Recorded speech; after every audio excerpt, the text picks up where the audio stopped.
When someone asks you, who are you? Not what you do, not what your job title is, not what role you play for other people, but who you actually are at the core. Can you answer that question?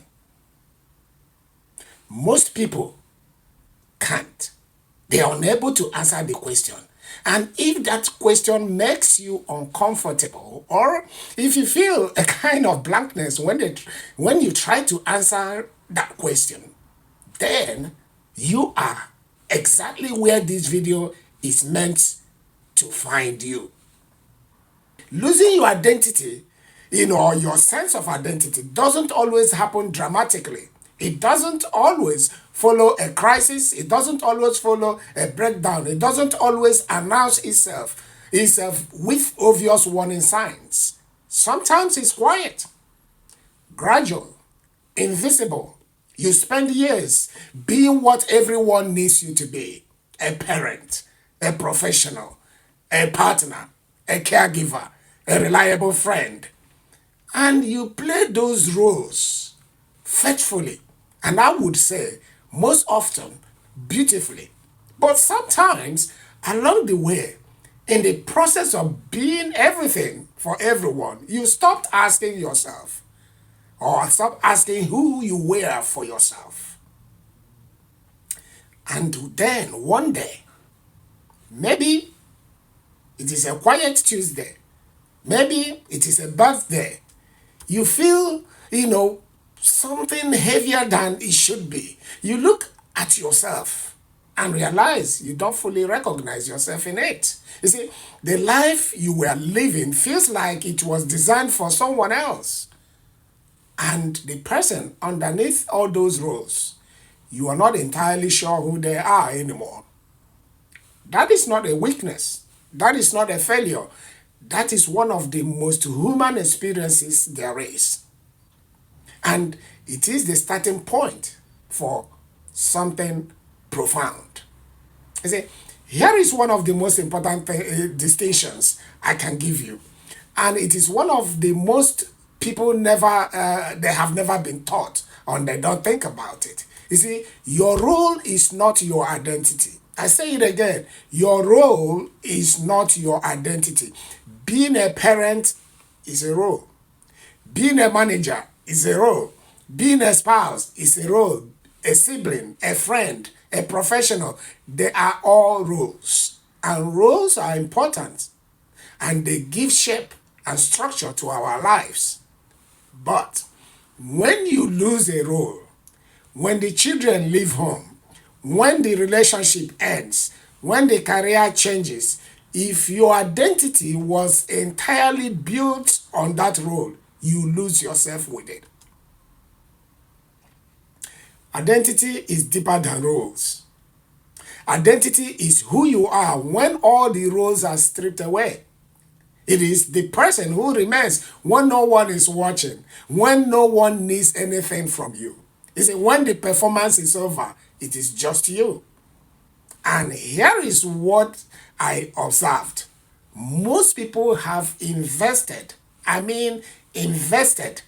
enormous energy in developing their roles and almost no energy in developing their identity.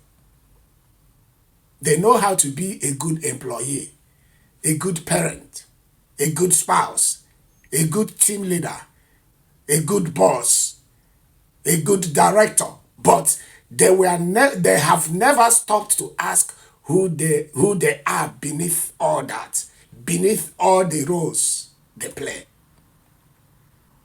I want to give you a framework for understanding identity, a framework that will help you to start to locate yourself in it. You see, identity exists in three layers, and I'm going to give you the three layers. I'm going to explain. You see, the first layer is your surface layer. I call it the surface identity. You see, the surface identity is how you present yourself to the world. Your personality, your communication style, your habits, and your preferences. You see, this layer is real, but it is the most changeable. It kind of shifts depending on the environment, depending on the season, and depending on the experience. Now we have the second layer, which I call the soul identity. This is where your values live, your deep convictions about what matters, what is right, what you are willing to stand for, and what you are not. You see, this layer is more stable. It doesn't shift like the first layer. It doesn't shift with every circumstance, but it can be buried under years of pressure, years of expectation, years of people pleasing, you trying to please everybody. Now we have the third layer, and this layer is the deepest layer. I call it the conviction identity. This is your sense of meaning, purpose, and calling at the fundamental level. It is the part of you that knows even when even when you are not able to fully articulate it. You see, it is the part of you that knows that you were made for something. It is part of you that knows that there is a reason why you are here. It is part of you that knows that you are created for more, that your life is meant to count for something. You see, most people, that's the problem here. Most people live almost entirely in the first layer, which is the surface layer. And a few people, where they manage to have access to the second layer, which I call the identity layer. And then very few, very few ever do the work to reach the third layer, which is the conviction layer. But all these three layers, they are part of who you are. They are important. They are part of who you are. And rebuilding your identity means doing the work at all three levels. So, here is the identity inventory. It's a practical exercise I call the identity inventory. And I want you to do this after watching this video, not while you're watching it. After watching these videos, give it a proper time and space. Okay? Take a blank page and answer these 5 questions as honestly as you can. Question number 1, what do I believe about myself? Not what I have been told, but what I genuinely hold to be true about my own worth, about my capacity, and about my potential. Question number 2, what do I value most?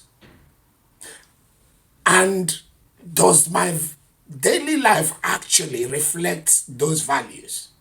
Or is there a gap between what I say I value and how I actually live? Question number 3, what are the moments in my life when I felt most fully myself? You see, what was I doing? Who was I with? What was it about those moments that felt true? Question number 4, what have I been, carrying that is not mine? Whose expectations have I been carrying? Whose voice? Whose definition of success am I living by? And that I never consciously chose to live by it. Question number 5, who am I becoming? Not who I have been, not who I expected to be, but who, in my most honest and courageous moments, I sense I am growing into. These questions won't always produce immediate answers, but some of them will sit with you for days. That's exactly as it should be. You see, identity is not a quiz you can complete in 10 minutes. It is a journey you commit to over time. Okay, let's start. Let's look at how to start the rebuilding process. So, what does rebuilding identity actually look like in practice? Number 1, it starts with solitude. I know that sounds simple, but in a world that fills every moment with noise and stimulations, The practice of genuine solitude is counter-cultural and deeply powerful. Excuse me. Number two, identity rebuilds in quiet. You cannot hear your own voice when everyone else's voice is always louder. Number three, identity continues with honesty. The willingness to look at yourself, your patterns, your fears, your tendencies, without flinching and without condemning. Not to judge what you find, but to understand it. Number four, it progresses through intentional becoming.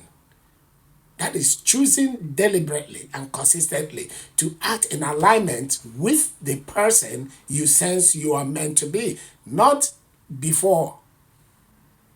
You see, when you do that, even before you feel fully like that, that person you are saying, you see, because identity isn't just discovered, identity is also built. It is built through the choices you make, the disciplines, the practice, and the character you develop day by day. You see, this is not a quick process, but it was it. And it is the only process that produces the kind of lasting clarity, confidence, and direction that most people are spending their whole lives searching for. So let me leave you with this. You haven't lost yourself permanently. You just drifted.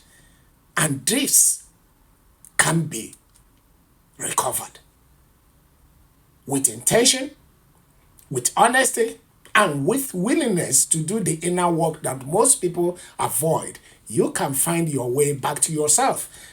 And in the process, you will actually discover that the person you find isn't who you were before, but someone deeper, someone more grounded and fully alive. And this is what this channel exists to help you do. So, subscribe to the channel if you haven't already, and like this video if you got something from it. Now, go watch the next video in this series where we tackle one of the most common questions I receive. Why you feel lost even when your life looks fine on the outside. The link is on the screen right now. I will see you there.